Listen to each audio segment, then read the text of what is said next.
Hey everyone, in this video I'm going to look at the new Porsche Cayenne, which options are available, and whether you get the ordinary Cayenne versus the Cayenne Coupe.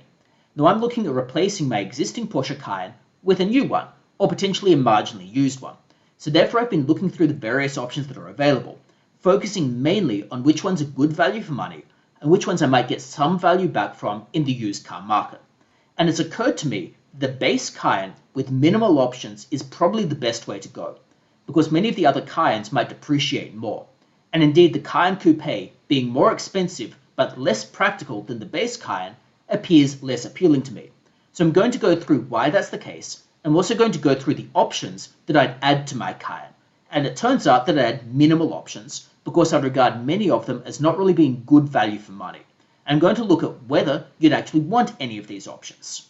So before we get there, it would be great if you click the like and subscribe buttons. And if you have any thoughts on the Porsche Cayenne, whether you get the Cayenne or the Cayenne Coupe, or what options you'd like to get on these cars, it'd be great if you drop those in the comments below. So with that in mind, let's head over to the Porsche website and start comparing these cars. So the first question is, do we go for the Cayenne or the Cayenne Coupe? Now there are several different variations of each of these. So of the Cayenne models, we've got our 5 different variations here, the base through to the Turbo SE Hybrid. So there's quite a lot of variety that might exist that you might be interested in. Now, with the Cayenne Coupe, we have relatively fewer model variants. So we only have 4 model variants to choose from the base level through until the more serious Turbo SE Hybrid, which is obviously going to cost a lot more. Nevertheless, we have very similar variants here. Now, the thing is, do we go for the Coupe or for the ordinary Cayenne? Now, to do this, we need to think about what are the differences. Now, in terms of the main difference is going to be aesthetic. The Cayenne Coupe has a more sloping roof. So as you can kind of see here, the Cayenne Coupe is going to slope much more than the base Cayenne. The base Cayenne is going to have much more of an ordinary SUV type look. So if you really are in love with the aesthetics of the Coupe, by all means go with the Coupe. However, there are some disadvantages. The disadvantage is less practical because the ordinary Cayenne has a more normal SUV type look, in that it will fit marginally more luggage-wise. The difference isn't major, but it's marginally more. Also, the Cayenne Coupe is going to cost more. So in Australia, in Sydney, which is where I'd be looking at the drive-away prices, the ordinary Cayenne is around $129,000 drive-away, i.e. after all taxes are paid. The Cayenne Coupe is a bit above $140,000 after all taxes are paid. So you're looking at a $10,000 difference. That difference narrows as you go to the more extreme models. So for example, going to the Turbo SE Hybrid, in that model, the difference narrows to around $5,000. So in that case, you might want to go for the Coupe if you really love the looks, but it will be less practical. Now, in terms of performance, the performance is very, very similar across them. Now, for example, the base Cayenne has 340 horsepower. The base Coupe has 340 horsepower. Similarly, if we're looking at acceleration, the base Cayenne will get from 0 to 100 kilometers per hour in approximately 6 seconds. Give or take a tiny bit. Similarly with the Coupe will get there in approximately the same time. Now, we're looking at about 0.1 of a second difference, which is so minor for an SUV, you really aren't going to be that concerned about it. So performance is very similar. The Coupe is marginally less practical, and it's more expensive. Therefore, I would regard the Cayenne, the base Cayenne, as the better option. Now, particularly in the used car market, because I find it doubtful that people will really pay that extra $10,000 for the Coupe model over the base model. Now, I could easily stand corrected in a few years' time, but I find it extremely unlikely that that will be the case. Maybe you'll get that difference at the turbo level, but I seriously doubt that you will. In particular, that difference will narrow even more, particularly when you're getting through to 5 to 10 years in terms of used cars. So therefore, I would regard it as better value to go with the ordinary Cayenne model rather than going with the Cayenne Coupe. Therefore, I choose between those Cayenne selections. So with that in mind, we have really 5 options to choose from, to my mind, particularly with a focus on resale value. So in terms of our first option, we have the base model. Now then, going up from these models, we have the base, then we have the E-Hybrid, which is more expensive and slightly better performing, the Cayenne S, which is more expensive still. Then we have the 2 turbo models, the ordinary turbo and the Turbo SE Hybrid. Now these all have pricing differences and subtle performance differences. So in terms of the pricing differences, those are quite significant. The base Cayenne, like I said, in Australia is $130,000 drive away. a little bit under that, 129,000 at best. Whereas the Turbo SE Hybrid is over 300,000 drive away in Australia. That's a huge difference, over double the price. So we're looking at major changes there. Now that then begs the questions of A, is the performance so much better as to justify it? And B, would you make any of that back in the resale market? I.e., will you get any benefit from the Turbo SE Hybrid or the Turbo or even the S? So I'm going to focus firstly on the stratification between these top three. So that would be the Cayenne base model, the E Hybrid and the S, versus the bottom three, being the bottom two rather, being the two turbo models. Now I'm going to exclude these turbo models, as you'll see why in a second. Now firstly, they cost a lot more. The ordinary turbo is 260,000 in Australia, E Hybrid about 300,000. So we're looking at least double the price. Now obviously the exact metrics will change depending on where exactly you're buying it, but around double the price. So therefore, we need to have a look at whether there's double the justification for it. Now, in terms of horsepower, the Turbo SE Hybrid has far much more horsepower than the base model. So for example, the base model has 340 horsepower, the Turbo SE Hybrid has 680, so double the horsepower. Now that then begs the question of what happens to acceleration. Of course, horsepower obviously matters, but it really matters in the context of acceleration and top speed. So in terms of acceleration, with Sport Chrono, the base model will get from 0 to 100 kilometers per hour, which is about 60 miles per hour, in around 5.9 seconds. The Turbo SE Hybrid will get there in about 3.8 seconds. So we're getting into serious performance territory there. In terms of top speeds, the base is 245 versus the top level, which is 295. So we're looking at differences in top speeds. However, the question is that really what people are looking for with an SUV, particularly in the used car market? Now, I'd argue that when people are looking at used Cayennes, they're looking for a bargain from a luxury brand that looks quite nice and upkeeps very well with decent performance. Basically, a good-looking car for a cheap price when you're looking at it in the used market. Now, we're looking in terms of acceleration around 2 seconds difference, 0 to 100 kilometers per hour. I would argue that a used Cayenne buyer isn't looking at those 2 seconds as the reason they're buying a used Cayenne. I'd argue that in reality, they're going to care about practicality and value for money as opposed to those 2 seconds. So in practical terms, I don't think the acceleration makes that much difference for a car like this. Now, for a sports car, obviously it makes a difference, and that's important. And the acceleration makes a difference and is important even if you will never actually go that fast. However, for an SUV, it really isn't that important. Now, in terms of top speed, that's even less important.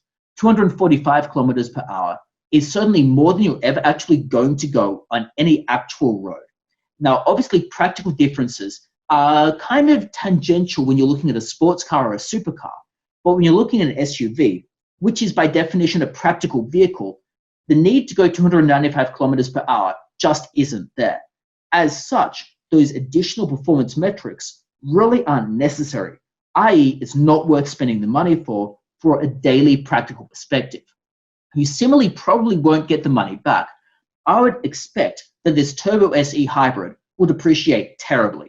Similarly, the Cayenne Turbo will depreciate terribly, because this isn't like the 911, where with the 911, the turbo model is much more valuable than the base model. Rather, this is an SUV where the turbo is nice to have, but it's not so aspirational that it's going to trade for a lot more and therefore keep its value much better than a base Cayenne. Put differently, you'll probably lose more money on the turbo than the base Cayenne, and you'll barely notice a performance difference. So therefore, the money, I would argue, is not well spent to go with the turbo models. Now, the next question then becomes, well, if we're not going with the turbo models, which of these top three do we go for? Do we go for example, say the base here, or do we go for the E Hybrid, or do we go for the S? Now, I'd argue the same thing basically applies here. Now, the base Cayenne is approximately 130,000. The S is about 170,000, give or take a little bit. So we're looking at about 40,000 difference. Now, they will make a difference in the used car market. The S will be more desirable than the base model. But again, not so much more desirable, you really make that much money back. And if you look at the Cayennes, they're trading around 8 or so years old. The Cayenne S and the Cayenne converge so much that you really aren't going to get that much value back from having the S over the Cayenne. Now, in particular, when you're looking at acceleration, the Cayenne S will get to 0 to 100 in about 1 second faster. That 1 second faster isn't going to make that much difference practically.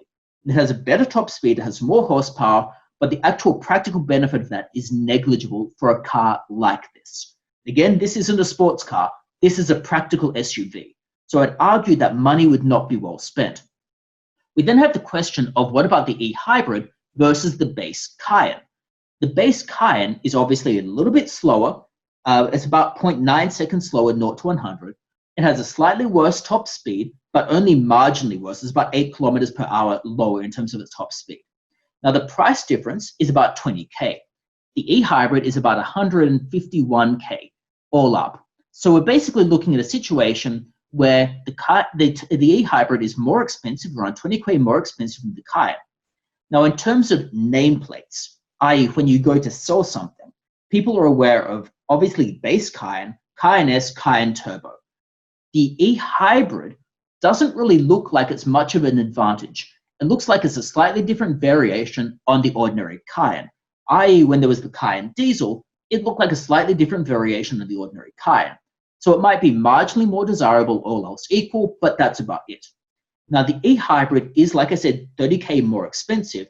It does have better fuel economy and, like I said, marginally better performance.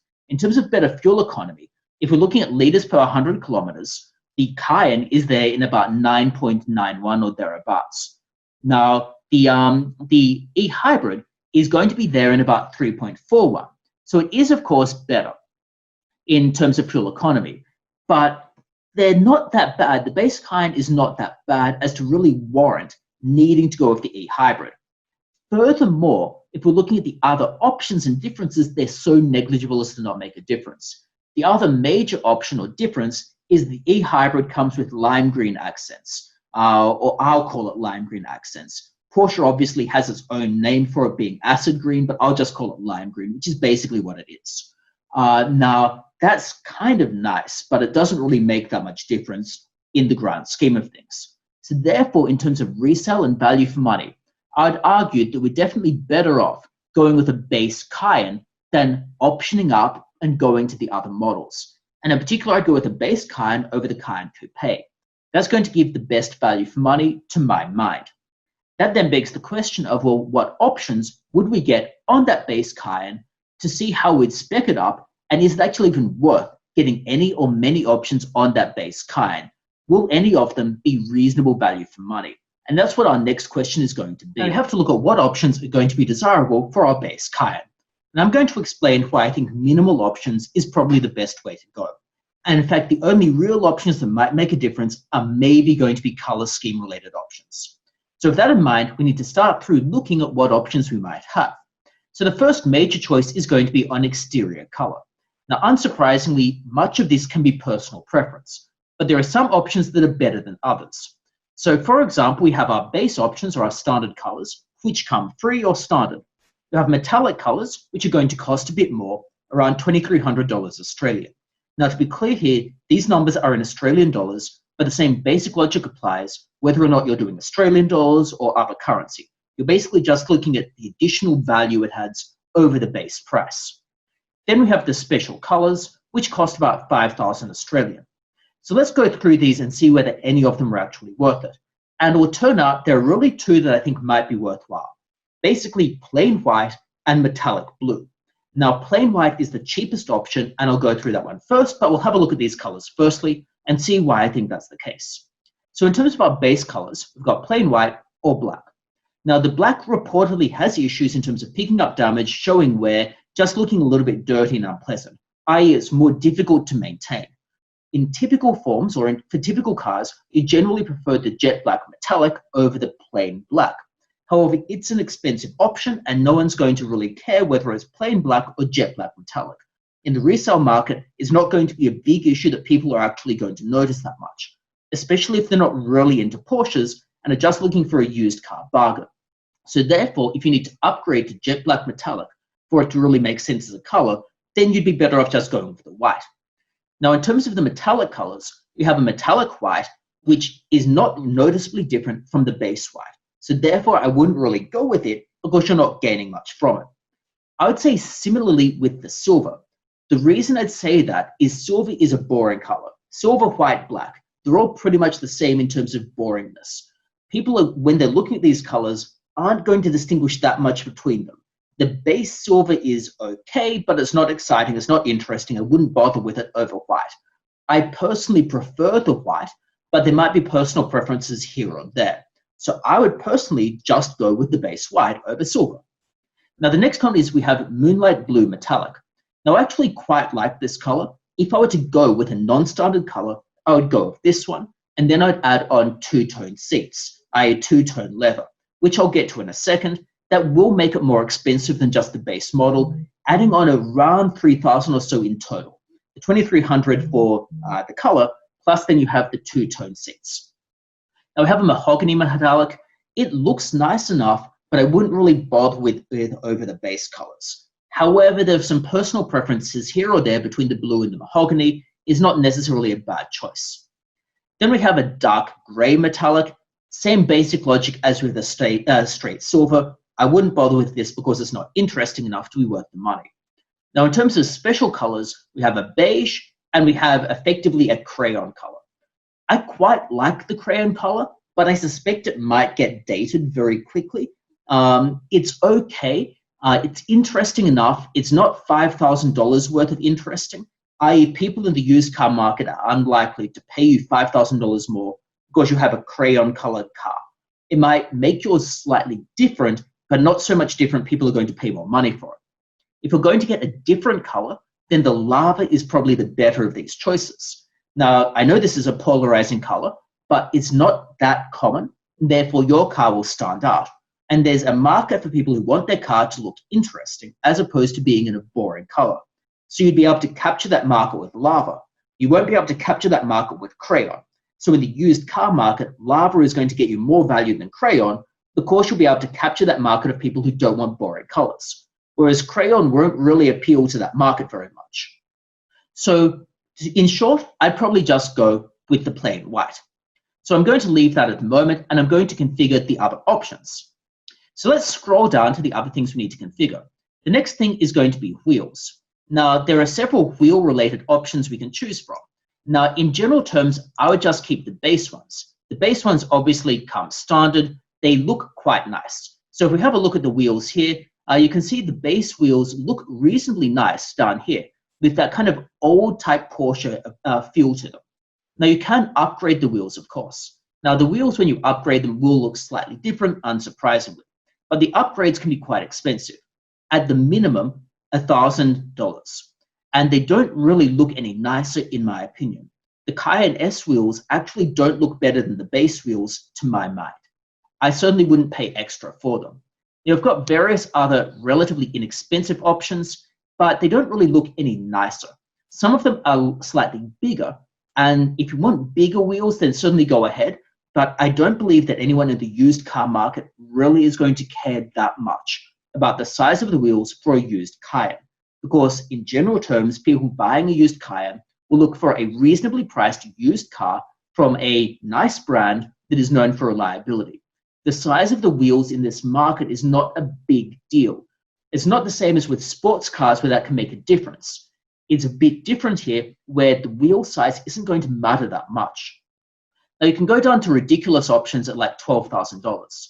Now, if you're looking at these $12,000 options, they're slightly bigger, they're a different color, but you certainly will not get $12,000 back from those wheels when you go to sell it. So if you really, really are in love with those wheels, then certainly they're an option to go for, but they're certainly not one I would bother getting because you won't really get the money back when you're using these wheels. You won't really get the money back when you go to sell them, even if they do look slightly nicer or slightly more interesting. Some of them are a bit weird. So these ones, for example, I would not go with. These white colored ones, but obviously, or the white colored ones are the ones painted in your exterior color, that is. I certainly wouldn't go with those. They'll look ridiculous. They probably will actually lose you value in the used car market. So definitely not a good use of money. All right, so those are the wheels. I would just stick with the base wheels because that's going to be the best value for money option here. Now, if we scroll down to wheel accessories, this is basically going to be kind of irrelevant. You can get various different tire options. In general terms, you won't really need these options if you're living in a major city. You might need them if you live somewhere where there's inclement weather. They might be relevant for you in that case. But if you're in a major city with reasonable climate, you probably will just go with the standard wheels. Now, the other things are wheel centers in Porsche color. That's kind of a nice option. It's a neat option. In this case, it's $340, slightly cheaper in the US. It's nice to have, but you won't get your money back from it. I would suggest you probably will get zero of this back in the used car market, in that buyers might not even notice that this is an option. So maybe it's not really worth it. I'm going to deselect it because it's not good value for money, but I can see the certain appeal to having it. Now, if we scroll down, we go down to interior colors. Now, I mentioned before that when we're looking at interior colors, the blue is one option here when we're looking at the exterior paint and how we can match it. Now, if I have a white colored car, I probably just match it with the base color here, so the base black or the base gray. Now, both of those look very, very similar, and you won't really tell that much of a difference. Most people in the used car market are going to regard those as basically indistinguishable. So I really wouldn't be that concerned as to which one I go for. I'd regard the black as slightly harder wearing, but obviously it's personal preference. Now, if you go for that metallic blue, I would personally consider also getting the two-tone interior with this kind of beigey brown type color, which I think can look quite neat. You'll probably get your money back if you do that combination. Maybe not all of your money, but certainly will add value. It looks good. It probably will add quite a bit when you go to sell the car because it will distinguish your cars from other ones. Now, you have various other upgraded options here, which are often thousands of dollars. So you've got slightly upgraded black leather, which doesn't really look any different from the ordinary leather. I personally would not even bother with this. Now, obviously, some people might really want it, but the full leather at $6,000 plus more, you probably won't get your money back. It's nice, but not so nice that I'd actually bother. Now, we've got some that are actively problematic, like this bright red, or a noticeable red anyway. Now, personally, I dislike red interiors. If I was shopping for a car, I would actively avoid buying this interior because I just think they look stupid. Some people really like them, but it's going to be polarizing. So it could easily limit your market when you go to sell the car. Now, in terms of the really expensive options at $10,000, again, not a good use of money. In particular, this brown type one, which looks very, very similar to the base two-tone. It's certainly not $10,000 more in terms of desirability and niceness over the base one. So I'd basically just go with the base interior. It's going to be adequate enough. So I'll go back to the black here when I'm speccing this plain white car. But like I said, the two-tone could be nice if you're going for that blue metallic color. All right, so let's go back to the black color and scroll down a little bit. Now, in terms of the seat options, we've basically got two seat options, both of which are so similar that it won't really make any difference. Now, there are obviously differences between the 14-way and the 18-way, i.e. one is more adjustable than the other. That's not surprising. The real question is, do you actually get any value from this? And in the used car market, will people even notice? And would you even notice when you actually are driving it? Now, I personally don't even really know or care what I have in my own used Cayenne. It works fine enough for adjusting the seats. I wouldn't have necessarily paid more for 18-way versus 14-way. Some people might, but obviously it's going to be personal preference. I seriously doubt you would get your money back in the used car market by going with the 18-way. So keeping the base seats is probably going to be perfectly adequate for this base Cayenne. So I'll leave that as is. Now, in terms of stitching options, obviously deviated stitching can look really nice, but it's also expensive and you won't get your money back. So for example, we can get decorative stitching in matching color at $7,800. That obviously is not going to get you your money back. Now, clearly this is going to be super expensive, not really worth the money. You can choose your color here. I wouldn't even bother. Definitely not worth it. You can also get contrasting seat centers, etc., etc. Obviously, all of these are thousands of dollars. I suspect that no one is going to pay much more for these in the used car market. The main advantage might be that yours looks slightly more special than another car on the market, but I certainly wouldn't go about paying for it when I'm buying a new car. So I'm going to leave that as is because it doesn't seem to add terribly much value. Now I have various other individual options here. Now some of these I'll gloss over because to some extent they're so tangential, they're not even really worth considering. Some of them I will, however, address. So in terms of exterior options, we have various different ones. Some are important, some are not. So the panoramic sunroof can be a nice thing to have for some people. Now I have this on my own Cayenne. I personally dislike sunroofs. So this, to me, would disincentivize me to buy a car. So I personally would not like this option. But I know some people regard a sunroof as almost a must-have accessory, more so in the United States than in Australia. Now the sunroof does block some sunlight, but it still gets kind of annoying when you're driving in the middle of the day. So I would personally never buy this option. You will get some money back from it in the used car market. Your car will be more desirable than other cars in the market, but I wouldn't regard it as being so much more desirable, I'd get my $4,000 back from it. Nevertheless, it's not the worst in the world. There are worse options to buy. Certainly it's better value than the stitching options. I would leave this as is because I don't regard you as necessarily getting all of that money back, and I personally don't like the option. But of course, that's personal preference. Now, in terms of the roof rails, again, that really depends on whether you'll have anything on the roof. If you're going to be using this or thinking of selling this in a rural area, then that can make some sense. But for ordinary city driving, not really that useful. There's other things in terms of this carbon design package. Now, this carbon design package in Australia costs about $15,000. It makes so little difference that it is definitely not worth it. It makes differences to some marginal highlights around the car. So you get some marginal highlights around, for example, the front here. Now, I personally could barely even tell that these were here if I weren't told that there was the carbon design package. So it really is not going to be actually worth it because you won't be able to see what the difference is. So you get some other differences in terms of the carbon as well if you just scroll around, and you can see where it does actually appear, although the differences are super subtle and really not worth it. Now, there's the cosmetic aspect to it, and there's also the performance aspect to it. And the cosmetic aspect looks marginal, and to be honest, you could probably replicate this for a lot less if you go to aftermarket parts. The performance aspect of it is so minimal, it doesn't make any difference. These are heavy cars, they're SUVs, they're not performance cars. Incremental weight saving is so minimal, it doesn't make any real difference to performance. So if you're looking at this from a performance perspective, then it's not going to be worth it. Obviously, for something like a track car, it can make some sense. But this is so heavy, the difference is so tiny that it doesn't make any difference, performance-wise. Now, that's the track package, the carbon package, rather. Now, I've already indicated that I think the carbon package is not good money. You can get individual carbon parts of that. I'm not going to address those individually other than to say they're not really worth the money because A, you're not going to get the money back in the used car market because, let's face it, the buyer of a base Cayenne isn't going to care that much about the carbon. I mean, it might be a nice thing to have, but certainly not $15,000 worth. So I wouldn't regard this as a good option. I would say that's going to be the same for the other carbon options we have. So I'm going to ignore those for the moment and just leave that same statement that I would avoid these carbon options.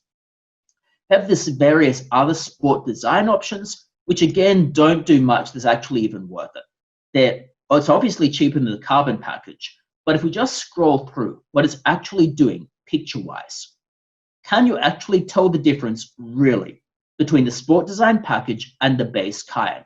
Like looking through these pictures, is there a noticeable difference? And I'd say there isn't. I'd say the difference is so minor that you won't actually be able to tell that this package is even on the car, especially if you're not putting these cars side by side and actually told what the difference is. It's certainly not $10,000 worth of difference. Certainly in the used car market, you're not going to get $10,000 back from this. I suspect you'll struggle to get any money back from this in the used car market. You might be able to convince a buyer that maybe it has some benefit, but that's going to be an uphill battle. There'll be a lot of explanation that needs to be done to convince that buyer this is even worthwhile.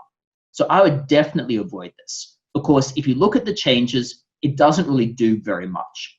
Now, there's obviously some distinct cosmetic aspects to it, which Porsche describes here, like I've indicated, so difficult to actually tell they exist that I wouldn't bother at all. So I'm going to close that. I'm obviously going to ignore that option. Now, you have various different small parts of this. So you can take, for example, individual parts of the sport package, i.e. individual parts of the grille. I'd say the same logic applies. Not really worth bothering getting this. So I'm going to ignore all of those sport design aspects of it and all of the carbon aspects, because let's face it, there's a slightly different grille at the front, but does the new grille even look that much nicer when you go with the sport design package, one? And two, is it noticeably different? I would hazard a guess that people won't really notice or care. And the base one looks perfectly nice as it is. All right, so I'm going to ignore all of those. The next things we can go with are some other minor cosmetic issues. So stainless steel skid plugs, probably not worth it unless you're really off-roading it. If you're off-roading it, by all means, this might be useful. You could probably get it cheaper in the aftermarket, but it certainly could be useful maybe. But for city driving, not really worth it. Exterior mirror painted in the exterior color. Now, again, this is minor in terms of its actual cosmetic difference. Basically, what happens here is you're slightly painting this bottom bit in the exterior color, whereas it's ordinarily in black. I would say that that is, again, not a big difference. I'd say that people aren't really going to notice it, so therefore it's not really worth getting. And certainly when you have the white car, I actually think the black accent is kind of nice to have some difference in terms of the color. So I personally think it looks better without that option. Furthermore, it's in this case about $1,100. I would say not worth it. Now you've got various other options in the same type of vein, so painting the mirror in gloss black, or alternatively, the various individual components of the carbon package. Like I've said, not really worth it. Now you have door release levers painted in black. Again, I don't know why you would bother with this. It's going to actually make them stand out more, which I think is going to look more weird. So I don't know why you would pay extra money for this as opposed to having it in the ordinary color for the car, but that's another issue entirely. Now the next one is the Porsche LED logo here. Now this is a polarizing option. A lot of people think it looks quite naff, very gimmicky, and it certainly is. I don't regard it as a good use of money. But there's one caveat here, which is basically that when you go to sell the car, if people open up the car door, see that LED, and they haven't personally become accustomed to these LEDs, then it can have a bit of a novelty factor. So it might help to create a more positive first impression with some buyers by creating that novelty. Now, whether or not that's really going to work with many buyers is another question. I don't think you'll necessarily get extra money for it, but it might help to convince a buyer that your car is interesting. I personally wouldn't pay for it because of two reasons. A, I think it's a novelty feature and a gimmick, and I personally would gain no value from it. Secondly, it's $600 and an aftermarket accessory you could get for cheaper than this. So I wouldn't even bother paying for it in this factory configuration. You can probably get an aftermarket LED for much cheaper. It's going to do just the same job, wouldn't bother. So that LED is not the best option. You have various other model designation aspects of it. So you can have the model designation printed on the side of the door. So that would basically put Cayenne on the door. Again, I don't know why you would bother. Cayenne is not like it's a brand that is so prestigious or important that you really need it there. I think this is a carryover option from a lot of other cars, and it's basically filtered through into the Cayenne. So therefore, I would not bother with this option at all, regardless of what color you're going to paint it in. Now, there is perhaps one option that might be maybe beneficial here, which is having the Porsche logo painted or put on there in black. Now, this is basically going to be a decal, but basically what you could have here is Porsche on the bottom of the door. Now, you can get this painted in red. I think it actually looks quite nice, but obviously there's going to be polarizing. Some people will think it's naff. But at any rate, I think it breaks up the appearance of the car when you have a white car. It makes it look marginally more interesting. Is it $870 more interesting is another question. And the related question is, could you get an aftermarket shop to basically replicate it for less money? Now, that's an open question. I suspect they could maybe do it for slightly less, but probably not so much less at a reputable place you would save that much money. So it's probably just more convenient to get Porsche to do it themselves, rather than having to go through the rigmarole of finding an aftermarket place. And obviously you can find ones that are good, and I've found some that are good, but it's going to depend on actually doing that. It's probably easier to get Porsche to do it. If I were to get a plain white Cayenne, I'd probably get the red door logo here. The reason for that is basically that A, will make the car look more interesting. B, I think it looks kind of neat, even though I know some people are going to think it looks stupid. And C, for some buyers, it will make my car look slightly more interesting than the other ones on the market. And if you're looking at trying to convince a buyer to buy your white Cayenne versus another white Cayenne, having subtle cosmetic points of difference is going to help to get you across the line. So that red logo could be useful. It could also be useful if you really want to go there to have those colored door caps, colored wheel caps rather. But again, I don't regard that as being the best option, but it's the same type of logic. And there's certainly not a terrible choice if you really want to go there. At any rate, I would personally select this. Minimal option, it's $870.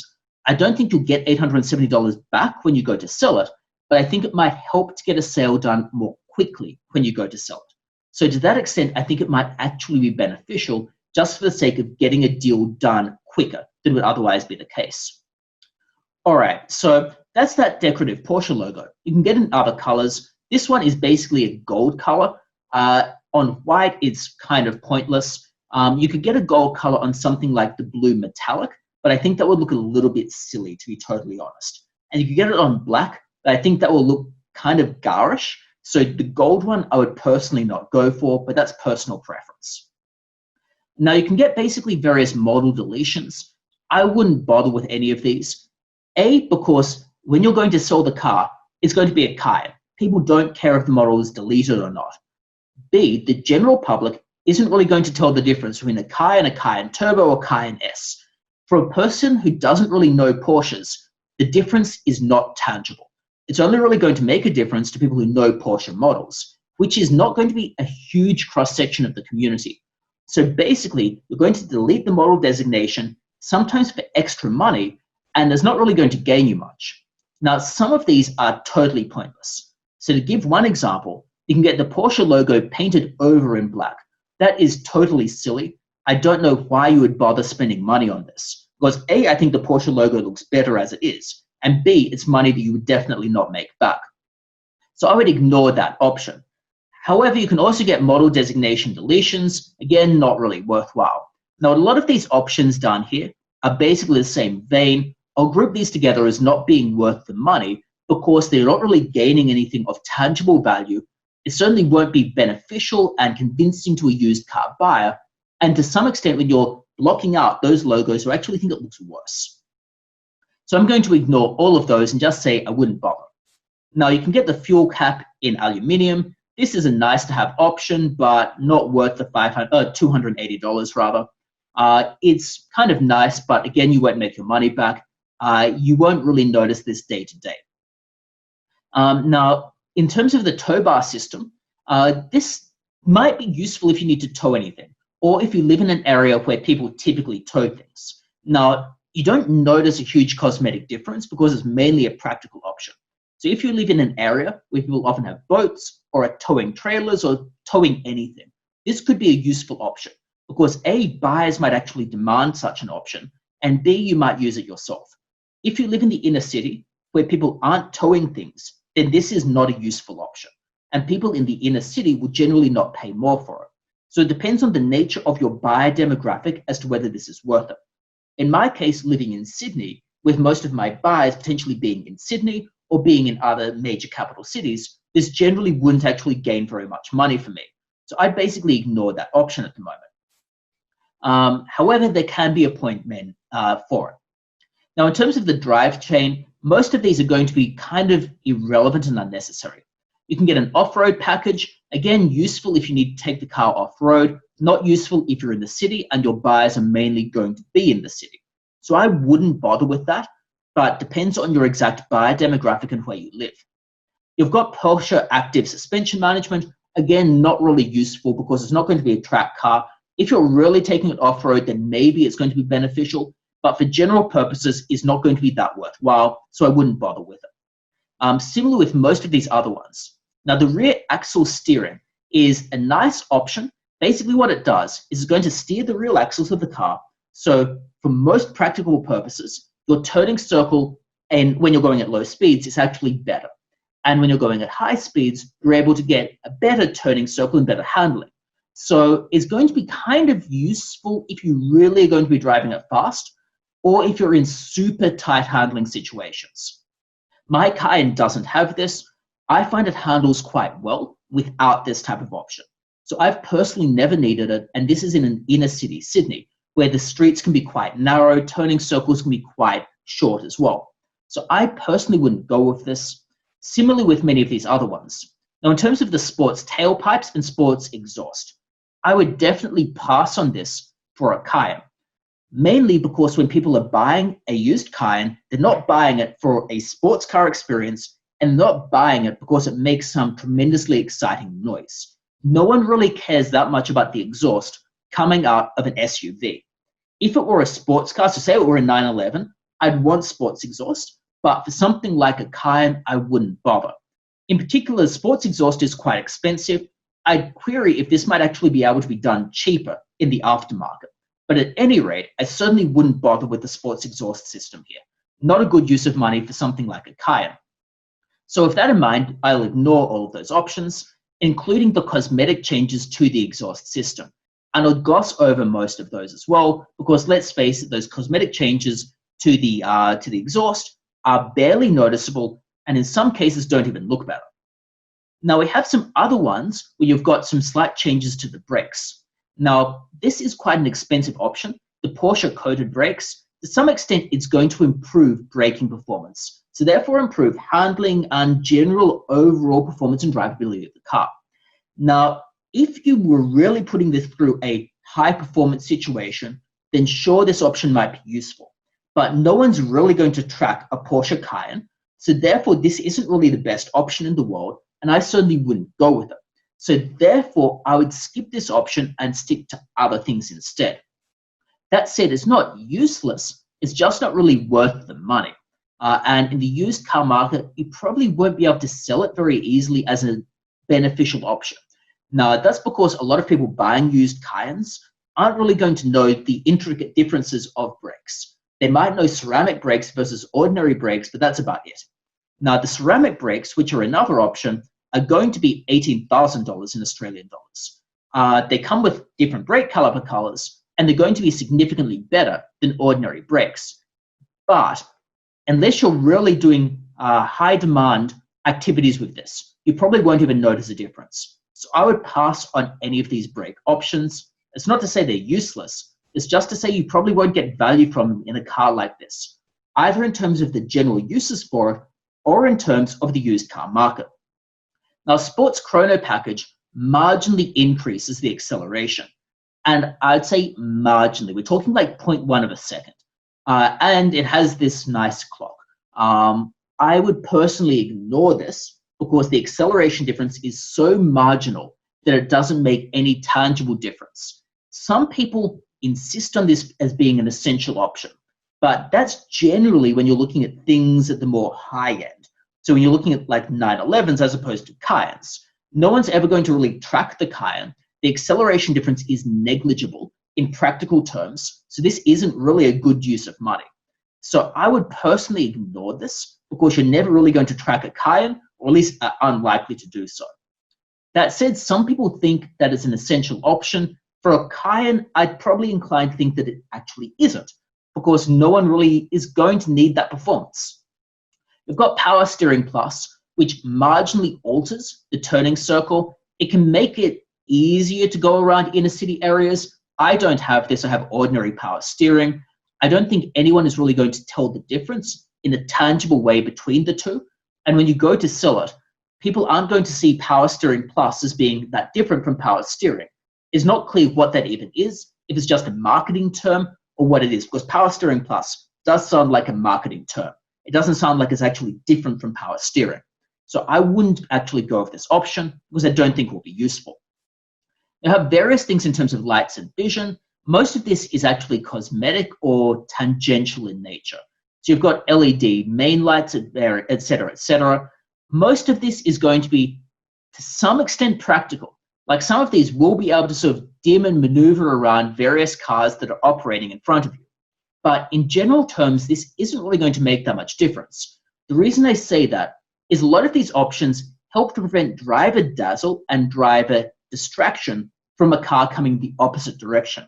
They're not making your driving experience better per se, i.e. they're a good safety feature, but they're not making your driving easier or more exciting or more enjoyable or more practical.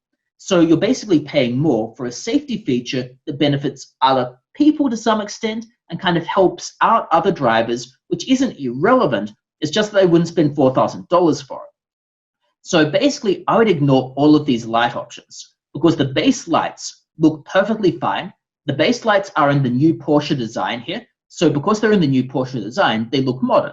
So that's effectively all you really need from your headlights. i.e. they look like they're the new headlight design, not the old headlight design. That's basically all you need. Everything else is so tangential that it doesn't make any real difference. So I would ignore all of these options because they're kind of expensive for what you're actually getting. Now, similarly, a kind of useless option here is the tinted taillights. That's useless because A, it doesn't look that different, and B, you could get this done much cheaper in an aftermarket shop, even a very reputable one. They could get this done for a couple of $100s, as opposed to $1,750. So I would absolutely ignore this.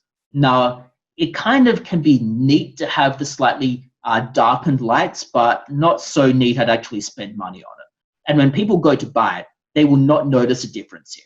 So not really worth the money. I would ignore any of those options there. Now, in terms of the thermally insulated glass, again, not really that necessary. I would personally just go with ordinary tinting, especially since this glass is costing $2,500. I would personally just get the thing tinted. It will cost you less and probably be done better. The reason I say done better is when they're tinting and doing all of this to the glass, and admittedly they're thermally insulating everything, when you tint the glass, you'll be able to get the front glass done better and the side driver glass done better than if you do it through Porsche, because you'll be able to get the aftermarket shop to tint it to what you actually want done. i.e. if you want the front window tinted, you can kind of tell them to tint it within the legal specifications. Whereas Porsche will generally not tint the front window and generally won't do anything to the side windows. So thermal insulation can be nice, and it can be nice in terms of keeping heat out. It can be nice in terms of keeping noise out, but in terms of keeping glare and sunlight out, if that's what you want, it's not really going to help you very much. So I would ignore that, and I would just get it done at an aftermarket shop if I wanted things tinted. Now, in terms of the other ones, we're getting really down to very tangential options here. Now, in terms of the comfort and assistance systems, most of these are kind of pointless. Lane keep assist can be seen as useful in that lane keep assist is going to keep you within the lane. It's seen as a bit of a safety feature. It can sometimes be nice to have. Some buyers might want this. However, I doubt you'll get the money back. Now, this one is kind of a borderline option. It's not a bad option to get, but certainly not one I would go out of my way to find. And if I were buying a used Cayenne, it's not one I'd be that concerned about. So I personally wouldn't get that option, but again, personal preference. Similarly with adaptive cruise control.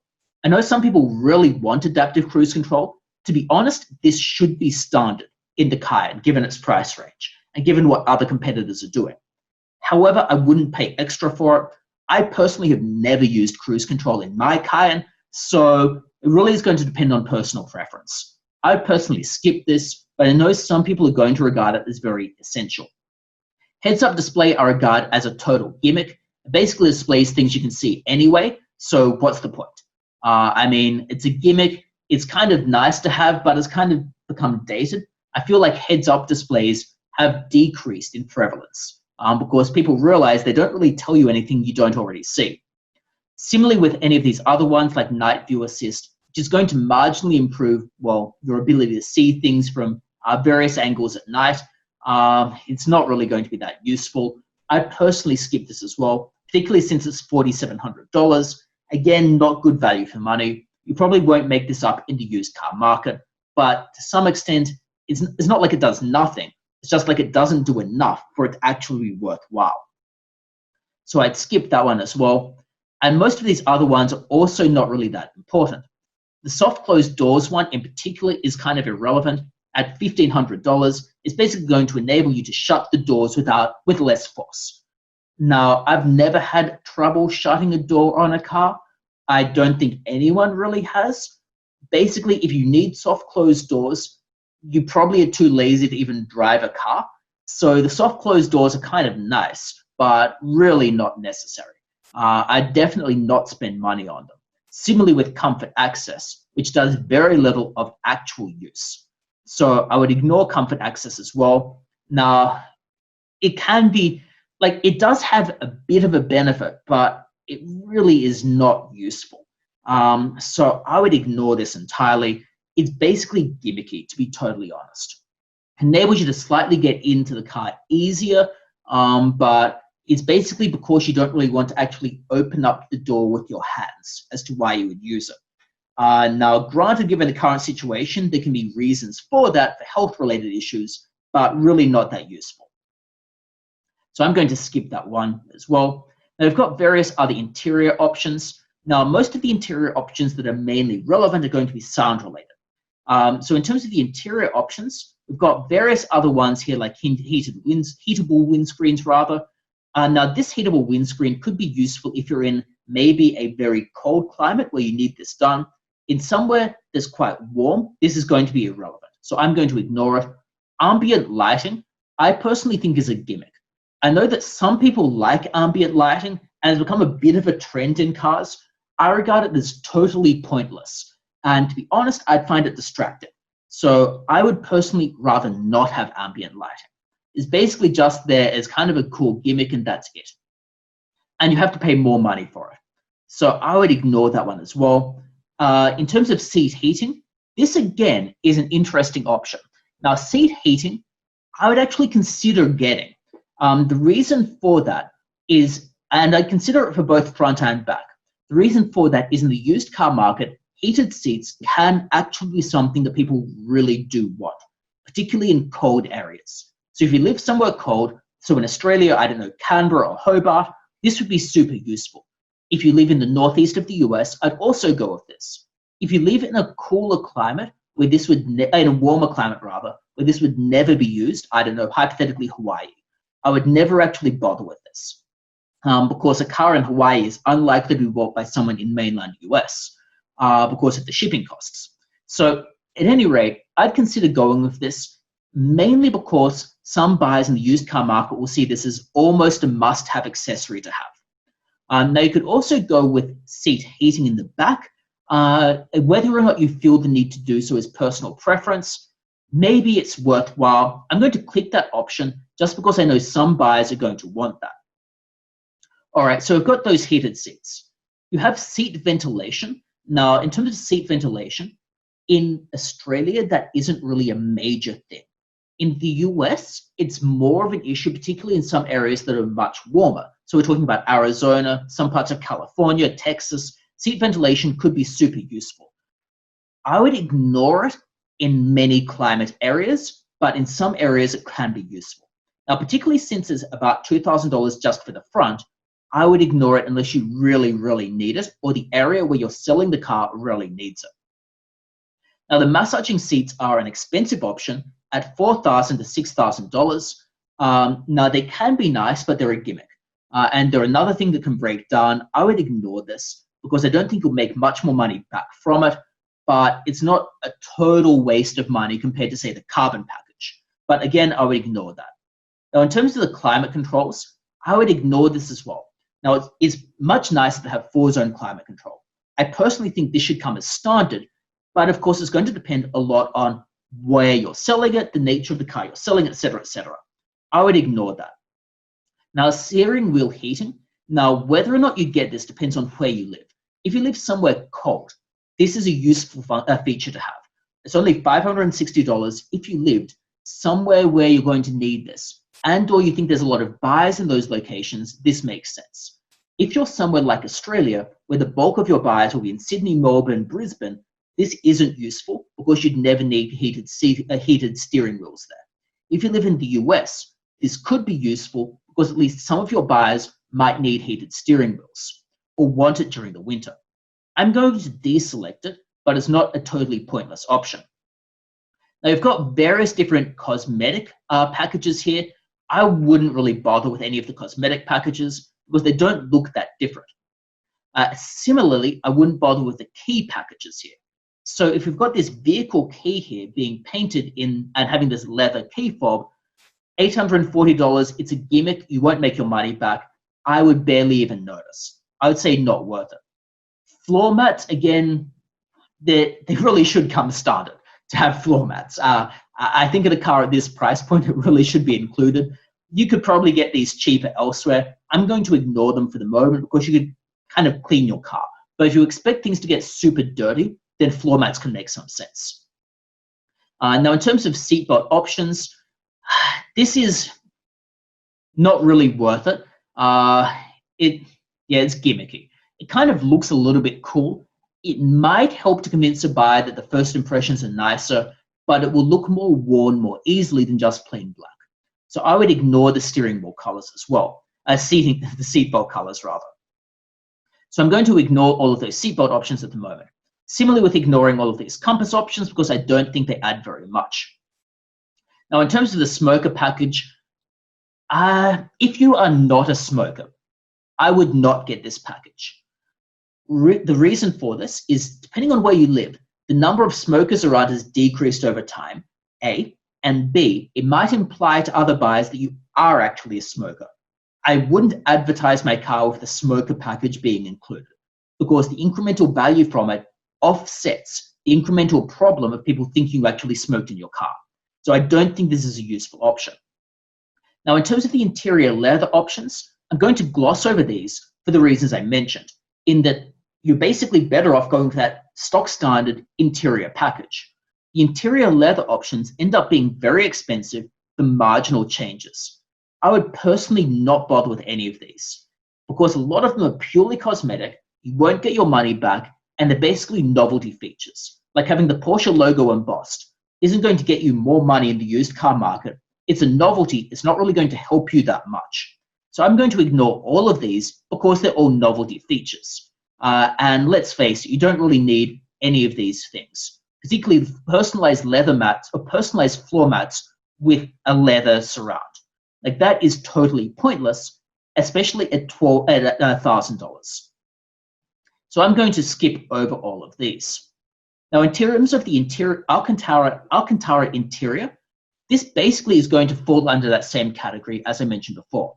Now, this is in broad terms, and I'm not going to open it all up and go through each individual option, going to replace leather with Alcantara. I would regard in a car like a Cayenne, the ordinary leather is actually the better option because I'd regard the ordinary leather as being a little bit more comfortable than the Alcantara interior. Therefore, I wouldn't go with it. Now, if we're looking at the interior wood as well, that is also not an option that I would go with. It's going to have wood paneling in the interior. It might make marginal differences cosmetically, but it isn't going to be such a major difference as to be really worthwhile. So if we open it up, say we go with interior package in dark walnut, we can kind of look at what that actually does. Now, the differences are so minor that it really isn't worth it. So if you have a look at where the differences actually arise, they're arising in paneling like here, which isn't really that noticeable. And I would hazard a guess that people in the used car market won't pay that much more for it. And to my mind, it actually looks a little bit dated. So I personally would actually prefer the standard look over having the walnut look or any of the other wood looks. So I would certainly not go with any of those interior wood options. Now, in terms of interior carbon, these are super expensive. Again, they add some slight cosmetic differences, but not such a major difference people are really going to notice or care. It's basically just cosmetic differences to paneling. Again, not really worth the extra money that you're going to have to pay for it. So I would skip that one at the moment as well. For the main reason, they also skip the carbon package for the exterior. Same thing with interior aluminium. Now, what you'll notice here is you already have aluminium-like accents here, which look perfectly fine.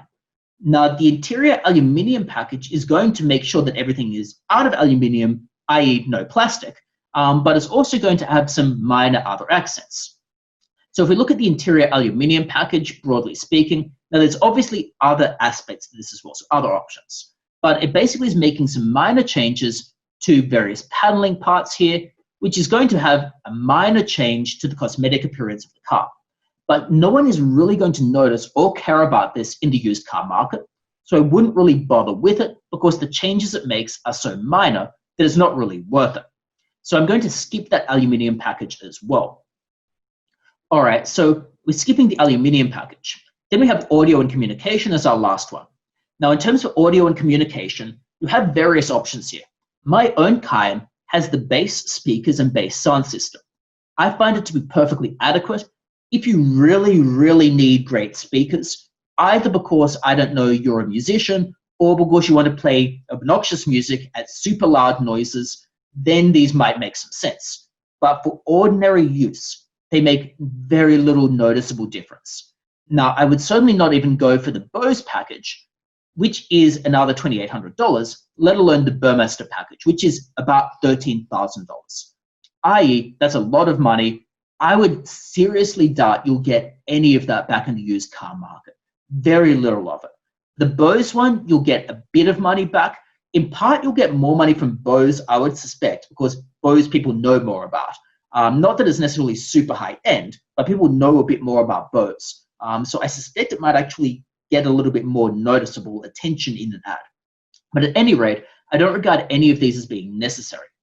So I would ignore any of those audio and communication options. So once we've selected all of these, what you'll notice here is the value of my options, or the cost of my options, is approximately $2,690 all up, give or take a little bit. So that's effectively how much I've spent on options. And that's really coming from things like heated seats, and also that Porsche logo along the side. Now, I mentioned before that there was one other cosmetic specification I thought might be nice.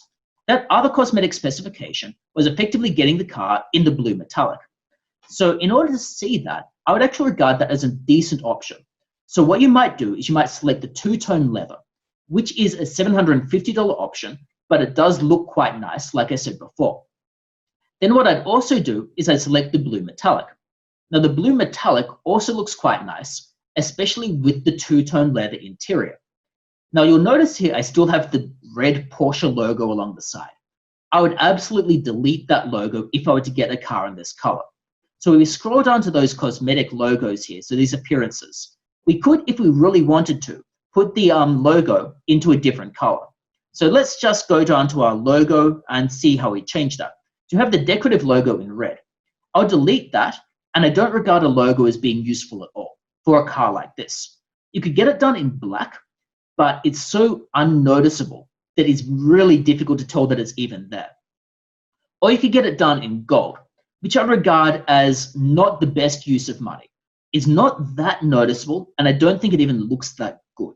So I wouldn't go with that option. Now, under that other specification, we're spending around here about $4,800 in options all up when we include the heated seating. So it's obviously a couple of thousand more than my base options. Those are two reasonable specifications and the two that I would lean towards going for.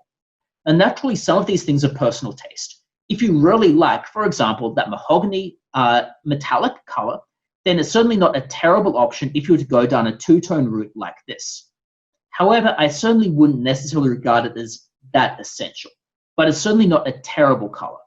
I would probably skip the other colors and the other options, however, rather than going with these. And I'd rather go with the blue over that mahogany because I think it will hold up better in the long term. All right, so those are my views on which options to get for the Porsche Cayenne, why I think the base Cayenne with minimal options is probably the best approach to go for, and those are my thoughts on the various options that are available and how to spec a Cayenne. So thanks so much for tuning in. I hope the video has been useful or interesting to you. If it has, it would be great if you click the like and subscribe buttons. And if you think there's any options I've missed, it would be great to hear about those in the comments below. So thanks again, and I hope to see you next time.